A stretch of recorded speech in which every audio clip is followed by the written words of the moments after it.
তো কাল হাসরের ময়দানে আল্লাহ পাক রব্বুল আলামিন তিন ব্যক্তি, কয় ব্যক্তি বলে, কয় ব্যক্তি? তিন ব্যক্তি, তিন শ্রেণীর লোক, তিন শ্রেণীর মানুষ, যাদের মধ্যে এই তিনটা অপরাধ থাকবে, এদেরকে আল্লাহ তাআলা পরিশুদ্ধ করবেন না, রহমতের দৃষ্টিতে তাদের দিকে তাকাবেন না, তাদের জন্য জাহান্নামের আযাব নির্ধারিত হয়ে যাবে। বলে নাউযুবিল্লাহ। এই হাদিসটা আজকে আলোচনা করব। عن أبي ذر رضي الله تعالى عنه عن النبي صلى الله عليه وسلم قال حضرت আবু যর রাদিয়াল্লাহু তাআলা আনহু থেকে বলেন, নবী করিম সাল্লাল্লাহু আলাইহি ওয়াসাল্লাম বলেছেন, সালাসাতুন লা ইউকাল্লিমুহুমুল্লাহু ওয়া লা ইয়ানজুরু ইলাইহিম ইয়াওমাল কিয়ামাতি ওয়া লা ইউযাক্কিহিম। তিন শ্রেণীর মানুষ, তিন ব্যক্তি, লা ইউকাল্লিমুহুমুল্লাহ, আল্লাহ পাক রব্বুল আলামিন কিয়ামতের ময়দানে, হাসরের ময়দানে ওই ব্যক্তিদের সাথে কথা বলবেন না। বলেন নাউযুবিল্লাহ। শুধু কথা বলবেন না তাই না, ওয়ালা ইয়ানজুরু ইলাইহিম ইয়াওমাল কিয়ামাহ, আল্লাহ পাক রব্বুল আলামিন ওই তিন শ্রেণীর মানুষ, তিন শ্রেণীর ব্যক্তি, তিন ব্যক্তির লোকদের দিকে আল্লাহ পাক রব্বুল আলামিন তার রহমতের দৃষ্টিতেও তাকাবেন না। বলেন নাউযুবিল্লাহ। ওয়ালা ইউযাক্কিহিম, তাদের গুনাহগুলিকে মার্জনা করিয়া, পরিশুদ্ধ করিয়া আল্লাহ পাক রব্বুল আলামিন রহমত দিয়া এরপরে জান্নাতে প্রবেশ করায় দিবেন। আল্লাহ তাআলা তাদেরকে পরিশুদ্ধ করবেন না। বলেন নাউযুবিল্লাহ। তাই কয়টা হলো খেয়াল করেন। এক নম্বর, আল্লাহ তাআলা লা ইউকাল্লিমুহুমুল্লাহ, তার সাথে, তাদের সাথে আল্লাহ তাআলা কথা বলবেন না। দুই নম্বর, ওয়ালা ইয়ানজুরু ইলাইহিম ইয়াওমাল কিয়ামাতি, আল্লাহ তাআলা তাদের দিকে রহমতের দৃষ্টিতে তাকাবেন না। ওয়ালা ইউযাক্কিহিম, তিন নম্বর, আল্লাহ তাআলা তাদেরকে পরিশুদ্ধ করবেন না, রহমত দিবেন না, জান্নাতে ঢুকাবেন না। তাহলে কি হবে?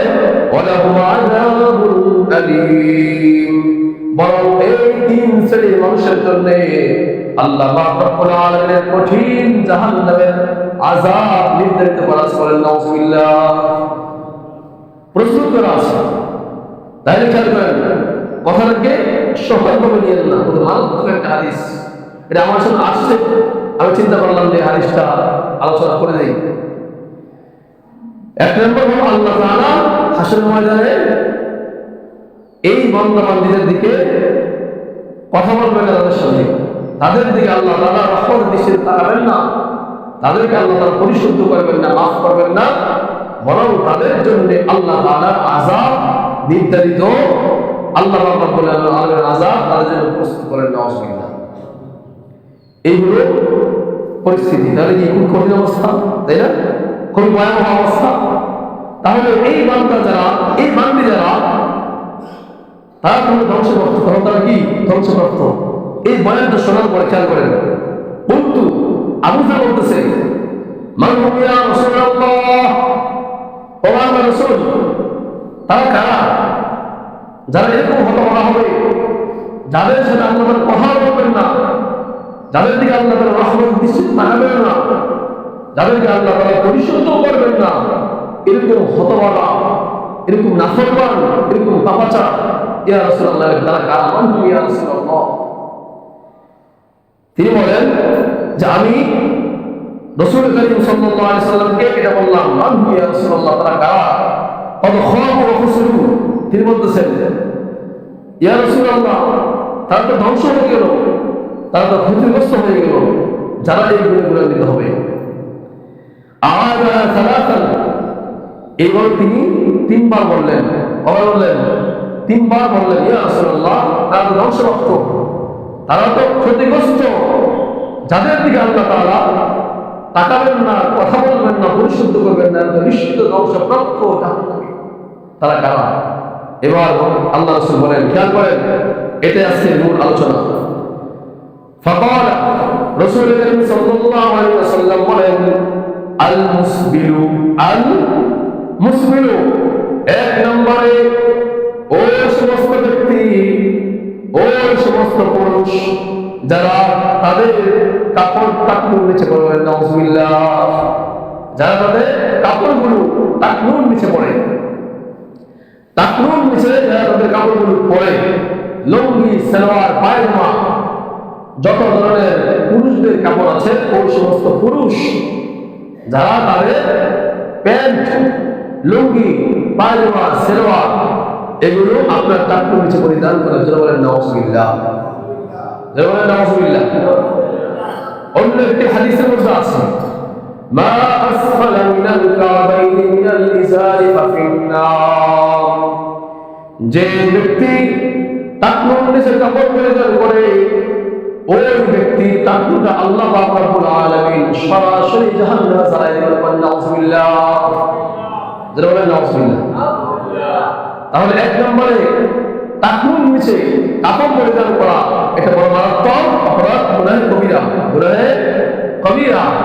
অথচ আমাদের যুব সমাজ এবং আমাদের পুরুষ যুবক এবং আমাদের মুরব্বী অনেকে আমরা এই বিষয়গুলো খেয়াল করি না, বরং আমরা মনে করি যে টাকনুর নিচে কাপড় পরিধান করা এটা স্মার্ট নেসের একটা আলাদা, ঠিক কিনা?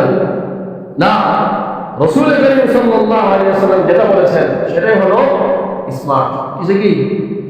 দুনিয়ার মধ্যে সবচেয়ে স্মার্ট ছিলেন আল্লাহ রাসূল সাল্লাল্লাহু আলাইহি ওয়াসাল্লাম। বলেন সুবহানাল্লাহ। কারণ তিনি যে কথা বলে দিয়েছেন এটা তোমার স্বাস্থ্যের জন্য যেন উপকার, আল্লাহর সন্তুষ্টির কারণ, তোমার জাহান্নাম থেকে মুক্তির এবং নাজাতের কারণ। বলেন সুবহানাল্লাহ। ডাক্তাররা দিকে গবেষণা করে বলতেছেন টাকনুর নিচে কাপড় পরিধান করলে এই যে রোগটা আছে এই রোগের জন্য আপনার কাপড় বাড়ি খায়, তখন আপনার ব্রেনে স্বাস্থ্যের জন্য সমস্যা হয়। বলেন সুবহানাল্লাহ। দেখছেন নি? সেই জন্য এক নম্বরে বড় মারাত্মক গুনাহ এবং অপরাধ যেটা সেটা হলো টাকনুর নিচে কাপড় পরিধান করা। আজকে পুরুষের অবস্থা হয়ে গেছে তারা কি করে টাকনুর নিচে কাপড় পরিধান করে, আর মহিলার মা বোনরা যারা আছেন তারা কি করে টাকনুর উপরে কাপড় পরে, ঠিক কিনা? হয়ে গেছে উল্টা। কি হয়ে গেছে? উল্টা। মা বোন যারা আছে তাদেরকে আল্লাহ পাক রব্বুল আলামিন পর্দার বিধান দিয়েছেন, পুরুষদেরকেও দিয়েছেন। এক নম্বর পর্দাটা হলো চোখের হেফাজত। কি বলেন? চোখের কি হেফাজত? কুল লিল মুমিনিনা ইয়াগুদ্দু মিন আবসারিহিম ওয়া কুল লিল মুমিনাতি ইয়াগুদ্দুনা মিন আবসারিহিন্না।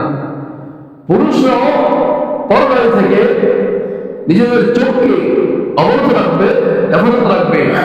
মহিলারাও পুরুষ থেকে নিজের চোখকে অবনত রাখবে, হেফাজত রাখবে। বলেন সুবহানাল্লাহ। বুঝে আসছে?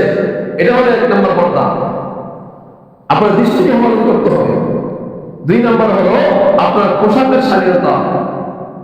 অন্য পরপুরুষের সামনে গেলে ঘর থেকে বের হলে আপনাকে শারীরিকভাবে শরীয়ত সম্মত পোশাক করে পরিধান করে ঘর থেকে বের হতে হবে। কিন্তু দেখা যায় আমাদের অনেক মা বোনেরা, যুবক বোনেরা রাস্তাঘাটে হাঁটতেছে, মাথায় ওড়না নেই, কাপড় নেই, বুক পিঠ খোলা। আমি তো মাঝে মধ্যে দেখি অনেকে গোসল করতে যায়, আমাদের মা পিঠ প্যাট এগুলো খোলা করেন। নাউজুবিল্লাহ।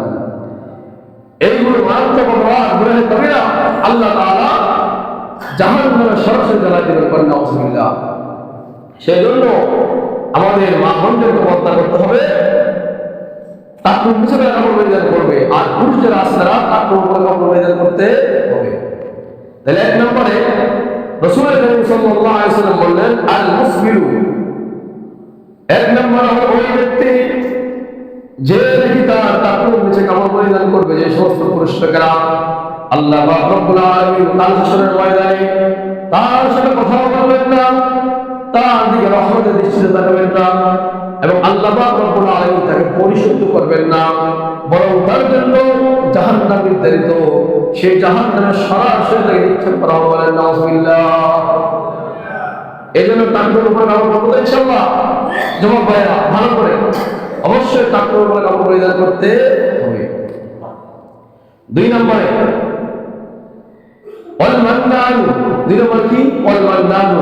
মান্নান মানে হচ্ছে অনুগ্রহকারী, অর্থাৎ যে ব্যক্তি দান করে আমার অনুগ্রহ ফলায়, ফোঁটা দেয়, কি দেয়? ফোঁটা দেয়, তাদের অবস্থা কাল হাসরের ময়দানে এই অবস্থা হবে। ভালো করে খেয়াল করেন। আল্লাহ পাক রব্বুল আলামিন বলতেছেন যারা দান করে, খায়রাত করে, আবার গরিবদের মধ্যে কি করে ফোঁটাও দেয়। কি দেয়? ফোঁটাও দেয়। ধরেন আপনি কি করলেন? মাদ্রাসা দান করলেন। আবার বলতেছেন আমি দান না করলে মাদ্রাসা চলতো না। আছে না নাই? কথা আছে না নাই? অনেক গরিবদেরকে দান করেন, যাকাতের টাকা দান করেন, দেওয়ার সময় বলে যদি অমুক মার্কায় ভোট না দাও জাকাত দিব না, আছে না নাই? এরপরে বলে যে তোমাকে আমি দান না করলে তুমি বাঁচতে পারতে না, মরে যেতে। আমি দান করছি, আবার আমার সাথে এরকম করো, আছে না নাই? অর্থাৎ দান করে অনুগ্রহ করে আবার কি করে ফোঁটা দেয়, অনুগ্রহ ফলানোর জন্য আসে। আল্লাহ তাআলা বলেন ওই ব্যক্তিকে আমি আল্লাহ পাক রব্বুল আলামিন হাসরের ময়দানে তার সাথে কথা বলবো না, তার দিকে রহমত দৃষ্টিতে তাকাবো না, এবং তার জন্য আল্লাহ তাআলা আযাবের ব্যবস্থা করেছে বলেন নাউযুবিল্লাহ। তাহলে ওই দানকারী যে ব্যক্তি মানুষকে দেখানোর জন্য, অনুগ্রহ ফলানোর জন্য, গরিবদেরকে খোটা দেওয়ার জন্য দান করে, ওই দান আল্লাহ তাআলা কবুল করে না। ওই দানের কোনো মূল্য আল্লাহ পাক রব্বুল আলামিনের কাছে নাই বলেন নাউযুবিল্লাহ। ঠিক না? বুঝলে? তাহলে দান করতে হবে কিসের জন্য? একমাত্র আল্লাহ তাআলার সন্তুষ্টির জন্য কি করতে হবে? দান করতে হবে। কারণ কি? আল্লাহ তাআলা বলেছেন قل إن صلاتي ونسكي ومحياي ومماتي لله رب العالمين। আমি যে নামাজ পড়তেছি, নামাজ কার জন্য?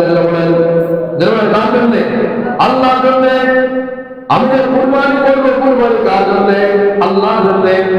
আমি যে দান করব, সাদাকা করব, এই সব কিছুই আল্লাহর জন্য করতে হবে বলেন সুবহানাল্লাহ। একমাত্র আল্লাহ তাআলার সন্তুষ্টির জন্য করতে হবে। এবং আমার যে জীবনটা আমি পরিচালনা করতেছি, এই জীবনটাও আল্লাহর জন্যই উৎসর্গ করতে হবে। আমার মৃত্যুটা হচ্ছে কুকুর আর সিগারের মতো যেন মৃত্যু না হয়, আমার মৃত্যুটা যেন আমার আল্লাহর জন্যই হয় বলেন সুবহানাল্লাহ। বুঝে আসেনি? সেই জন্য আপনার 2 নম্বর হলো ওই ব্যক্তি যে দান করার পর কি করে ফোঁটা দেয়, অনুগ্রহ ফলায়, ওই ব্যক্তির অবস্থাটা কিয়ামতের দিন এরকম হবে বলেন নাউযুবিল্লাহ। আল্লাহ তাআলা আমাদেরকে এরকম দান করা থেকে বেঁচে থাকার তৌফিক দান করে দেন বলেন আমিন। আর যারা বলে আমিন। দান করেছেন কার জন্য? কার জন্য? আল্লাহর জন্য। এই দানের সওয়াব প্রতিদান দিবে কে? আল্লাহ দিবে। অতএব আপনি গোপনে দান করতে পারেন, প্রকাশ্য দিলে পারেন, সমস্যা দুইটা জায়েজ আছে, তবে গোপন দান সবচেয়ে বেশি উত্তম। কি কারণ? কি আলোচনা লম্বা হয়ে যাবে, সেদিকে যাবো না। আল্লাহ রাসূল সাল্লাল্লাহু আলাইহি ওয়াসাল্লাম বলেন কাল হাসরের ময়দানে কঠিন মুহূর্তে 7 শ্রেণীর ব্যক্তিকে আল্লাহ তাআলা স্পেশাল আরশের নিচে ছায়া দান করেন বলেন সুবহানাল্লাহ। এর মধ্যে এক শ্রেণী হলো ওই সমস্ত লোক যারা দান করে ডান হাতে, বাম হাতে টের পায় না বলেন সুবহানাল্লাহ। যারা ঠিক আছে দান হাতে দান করে, বাম হাতেও টের পায় না। অর্থাৎ তাদের দানটা এমন গোপনীয় যে এমন ভাবে দান করে চলে আসে, নাম শুহরত যশ খ্যাতি ফলায় না। ওদের দানটা আল্লাহ তাআলার কাছে এত প্রিয় যে আল্লাহ পাক রব্বুল আলামিন কাল হাসরের ময়দানে ওই ব্যক্তিকে তার স্পেশাল আরশের নিচে ছায়া দান করেন বলেন সুবহানাল্লাহ। সুবহানাল্লাহ। আপনি মসজিদের সামনে দিয়ে হেঁটে চলে যাচ্ছেন, রাত্রে 1টা বাজে, 10টা বাজে, কোনো মানুষ নাই, দান বাক্স আছে, 1000 টাকা দিয়ে গেলেন, কে দেখছে? কেউ দেখছে নাকি? কেউ দেখে না। দেখছে কে? আল্লাহ দেখেছেন। যিনি সওয়াব দিবেন, যিনি প্রতিদান দিবেন, তিনি দেখেছেন। তিনি আপনার জন্য এই সওয়াব, আপনার মুক্তির জন্য সেই পুরোনা আখিরাতে নির্ধারণ করে রেখেছেন বলেন সুবহানাল্লাহ। সেই জন্য এইভাবে দান করা চাই। তারপরেও আল্লাযীনা ইউনফিকুনা ফিস সাররা'i ওয়াদ দাররা, গোপন এবং প্রকাশ্যে, ফিস সিররি ওয়াল আলানিয়াতি, গোপন এবং প্রকাশ্য দান করা কি আছে? জায়েজ আছে। কিন্তু মনে রাখতে হবে সেই দানটা যেন আল্লাহর সন্তুষ্টির জন্য হয়, নেক নিয়ত হয়, এবং অনুগ্রহ ফলানোর জন্য না হয়, তাহলে সে দান ইনশাআল্লাহ আল্লাহ তাআলা কবুল করবেন। বুঝেছো তো? কারণ ইন্নামাল আমালু বিন্নিয়াত, আপনার সমস্ত আমলের বুনিয়াদ হলো কি? সমস্ত আমলের বুনিয়াদ হলো নামাজ পড়েন, রোজা পড়েন, হজ করেন, যাকাত বলেন, দান বলেন, সাদাকা বলেন, যত আমল আপনি করতেছেন সমস্ত আমলের বুনিয়াদ হলো আপনার সহিহ নিয়ত। আপনি নামাজ পড়তেছেন, তাহলে কথা 100 টাকা আপনার মনের মধ্যে হলো আমি একজন সম্মানিত ব্যক্তি, আমি নামাজ না পড়লে মানুষ সবাই কি মনে করবে? আজকে মসজিদে যাই, নামাজ পড়ি, যাতে করে সবাই বলে যে না, উনি সম্মানিত ব্যক্তি নামাজ পড়তেছে। আমি ইমাম সাহেব, আমি যদি মসজিদে না মানুষ বলবে যে উনি তো হুজুর মানুষ, মসজিদে নামাজ না পড়লে বলবে উনি কি হুজুর হইলো যে নামাজ পড়তেছে না। এই কথা থেকে বাঁচার জন্য এই মসজিদে গিয়ে নামাজ পড়ি, আসলে নাই? এই যে নিয়ত করলেন, এই নিয়তের উপরে আল্লাহ তাআলা আপনাকে সওয়াব দিবে, বলেন নাউজুবিল্লাহ। তাহলে আপনার নিয়ত যদি সহি হয়, তাহলে এই নিয়তের উপর আল্লাহ তাআলা আপনাকে সওয়াব দান করবেন। নিয়ত গলত হলে এই নিয়তের উপর নির্ভরশীল হয়ে আল্লাহ তাআলা কি করবেন? আপনাকে সওয়াব দিবেন না। সেজন্য সমস্ত কাজের জন্য কি করতে হবে? সহি নিয়ত করতে হবে। একমাত্র আল্লাহ তাআলাকে খুশি করার জন্য সহি নিয়ত করতে হবে। আল্লাহ তাআলা আমাদেরকে যা কিছু করি সব কিছু আল্লাহ তাআলার জন্য তৌফিক দান করে, যারা বলেন আমিন। তাই দুই নম্বর বললাম আল মান্নান, ওই দানশীল ব্যক্তি যারা দান করার পরে আল্লাহ পাক রব্বুল আলামিনের রাস্তায় দান করার পরে অনুগ্রহ ফলায়, গরিবদেরকে খোটা দেয়, তুচ্ছ তাচ্ছিল্য করে, ওই ব্যক্তিদেরকে আল্লাহ পাক রব্বুল আলামিন হাসরের ময়দানে তাদের সাথে কথা বলবেন না, তাদের দিকে আল্লাহ তাআলা রহমতের দৃষ্টি দেখাবেন না, এবং তাদেরকে আল্লাহ পাক রব্বুল আলামিন মার্জনা করে পরিশুদ্ধ করে তাদেরকে পবিত্র করবেন না, বরং তাদের জন্য জাহান্নামের কঠিন আযাব নির্ধারিত করবেন। নাউজুবিল্লাহ। এবার তিন নম্বর হচ্ছে ওয়াল মুনফিকু সিলআতাহু বিল হারফিল কাযিব। এটা ভালো করে খেয়াল করেন, এই এলাকায় অনেক ব্যবসায়ী আছে, খেয়াল করেন। আল্লাহ রাসূল বলেন 3 নম্বর হচ্ছে ওই ব্যক্তি বা তারা যারা মিথ্যা কসম করে তাদের পণ্য বিক্রি করে, বলেন নাউজুবিল্লাহ। আর যারা বলেন নাউজুবিল্লাহ, তাদের ব্যবসায়িক পণ্য, ব্যবসায়ীতে হালাল, কি ব্যবসা হালাল, ওয়া আহাল্লাল্লাহুল বাই'a ওয়া হারামার রিবা, আল্লাহ তাআলা ব্যবসাকে হালাল করেছেন, সুদকে হারাম করেছেন। আত-তাজিরুল আমিন রাসূলুক, যে আপনার আমানতদার ব্যবসায়ী, সৎ ব্যবসায়ী কাল হাসরের ময়দানে সিদ্দিকিন সালিহিনদের সাথে উঠবে, বলেন সুবহানাল্লাহ। এত দাম একজন ব্যবসায়ী, আল্লাহ রাসূল নিজে ব্যবসা করেছেন, হযরত খালিদ কুবরা ব্যবসা করেছেন, সাহাবায়ে কেরাম ব্যবসা করেছেন, এরকম ভাবে যুগের অনেক বড় বড় আলেম ওলামা ব্যবসা করেছেন। ব্যবসা হালাল, আল্লাহ তাআলা ব্যবসার মধ্যে বরকত রেখেছেন, যদি সেই ব্যবসাটা হয় আপনার সৎ এবং আমানতদার ব্যবসায়ী, বলেন সুবহানাল্লাহ। আল্লাহ পাক রব্বুল আলামিন তার রাসূলের মধ্যে জানিয়ে দিচ্ছেন ওয়াল মুনফিকু সিলআতাহু, ওই ব্যবসায়ী বিল হালফিল কাযিবি, যে তার পণ্যকে বিক্রি করে মার্কেটে সেল করে মিথ্যা কসম খেয়ে, বলেন নাউজুবিল্লাহ। মিথ্যা কসম খেয়ে কি করে? জনগণকে ধোঁকা দেওয়ার জন্য, পাবলিককে বোকা বানানোর জন্য, তার পণ্যকে বিক্রি করার জন্য সততা বাদ দিয়ে, নিষ্ঠা বাদ দিয়ে, আমানতদারিতা বাদ দিয়ে মিথ্যা কসম খাওয়ার মাধ্যমে কি করে তার পণ্য বিক্রি করে, ওই ব্যক্তির জন্য আল্লাহ পাক রব্বুল আলামিন হাসরের ময়দানে এই আযাব এবং গজবের ব্যবস্থা করেছেন, বলেন নাউজুবিল্লাহ। জয় নাউজুবিল্লাহ। আমাদের ব্যবসায় আছে নাই? প্রত্যেক বাজারের মধ্যে ব্যবসায় আছে। ব্যবসায়ীরা কি করে? ধোঁকাবাজি করে। কি করে? ধোঁকাবাজি করে। যেমন ধরেন একটা দোকানদার, তার দোকান থেকে এসে বলল, ভাই জুতাটা কত? বললো এত টাকা। বললো আরেকটু কমাই দেন। বললেন আল্লাহর কসম আমি কিনছি হলো 1000 টাকা দিয়ে। পরে জানা গেল আসলে সে 1000 টাকা দিয়ে কিনে নেই, কিনছে হলো 500 অথবা 600 টাকা দিয়ে। সে লাভ করতে পারে 200 টাকা, সমস্যা নাই। কিন্তু সে যে টাকা দিয়ে কিনে নাই এটাকে আরো বেশি টাকা বিক্রি করার জন্য মিথ্যা কসমকে বললো কিনছে হলো 1000 টাকা দিয়ে। তাহলে ওই ব্যবসায়ী ব্যবসাটা হালাল হলো না হারাম হয়ে গেল? হারাম হয়ে গেল। মিথ্যা রাস্তা হয়ে গেল, মিথ্যা কসম থাকলো। তাহলে তার জন্য আল্লাহ রাব্বুল আলামিন হাসরের ময়দানে রহমত থাকবে না, আল্লাহর দিকে তাকাবেন না, তার সাথে কথা বলবেন না, জাহান্নাম নির্ধারিত। ব্যবসায়ী সাময়িক একটু লাভ করতে পারে, কিন্তু সর্বশেষে আপনার ব্যবসার মধ্যে বরকত হবে না। ব্যবসা কি হবে না? বরকত হবে না। দয়ের কথা, আপনার পণ্য আছে এখানে 10টা, কয়টা? 10টা। কাগজ ঢোকায় দিয়েছেন, মাল যাচ্ছে। আপনি লিখে দিলেন আপনার স্টিমের মধ্যে পণ্য আছে 11টা, কয়টা? 11টা। অর্থাৎ এখানে 11টা পণ্য আপনি বলে দিলেন, অথচ পণ্য সেখানে 10টা। তাহলে একটা পণ্য আপনি বাড়ায় রাখলেন, মিথ্যা কথা লিখলেন কিনা? কথা মিথ্যা কথা লিখলেন কিনা? এটা কি বলতে না অবৈধ হলো? অবৈধ হলো, হারাম হলো। এটার জন্য আপনার পুরো ব্যবসাটা অবৈধ হয়ে যাবে। আল্লাহ তাআলার কাছে আপনাকে কাল হাসরের ময়দানে দাঁড়াতে হবে। অনেক সময় দেখা যায় এরকম গছ কাপড় গেছে, কি কেমন গছ কাপড় গেছে, যেমন আমাদের এদিকে টেক্সটাইল গুলো আছে, ওনারা কাপড় কাটে না, কাইটা বিক্রি করে। এখন যদি কেউ কথা বলা করেন এখানে কাপড় আছে এই থানের মধ্যে 20 গজ, 5 গজ আছে বলে 20 গজ, এখন যখন মানুষ ছাড়তেছে লেখে দিচ্ছে 21 গজ, 5 গজ, 21 গজ লেখে দিল, তাহলে সে 20 গজের জায়গায় তার 1 গজ কাপড়ের টাকা বেশি আর্ন করার জন্য, লাভ করার জন্য 21 গজ লিখে দিল। আপনার টোটাল ব্যবসাটা আপনার কি বললেন হারাম হয়ে গেল। আপনি ধোঁকাবাজি করলেন, দাগাবাজি করলেন, দুর্নীতি করলেন, আপনি সৎ ব্যবসায়ী থাকতে পারবেন না। এর জন্য আল্লাহ তাআলার কাছে হাসরের ময়দানে আপনাকে দাঁড়াতে হবে, বলেন না। এই জন্য ব্যবসায়ীরা খুব সতর্কতার সাথে ব্যবসা করতে হবে। ধোঁকাবাজি করা যাবে না, মিথ্যা কথা বলা যাবে না, মিথ্যা কসম খাওয়া যাবে না। সততার সাথে আমাদের সাথে ব্যবসা করেন, আল্লাহ তাআলা বরকত দিয়ে দিবেন ইনশাআল্লাহ। আর যদি মিথ্যার সাথে, মিথ্যা কসমের সাথে পণ্যকে একটু বেশি বিক্রি করার জন্য, একটু বেশি লাভ করার জন্য বিক্রি করেন, 2 দিন আপনার ব্যবসা মনে হয় সুন্দর বাড়তেছে, সর্বশেষ কোনার কসম করে মনে রাখেন আপনার ব্যবসা টিকবে না, ধ্বংস হয়ে যাবে। কথা বলছি কিনা ঠিক?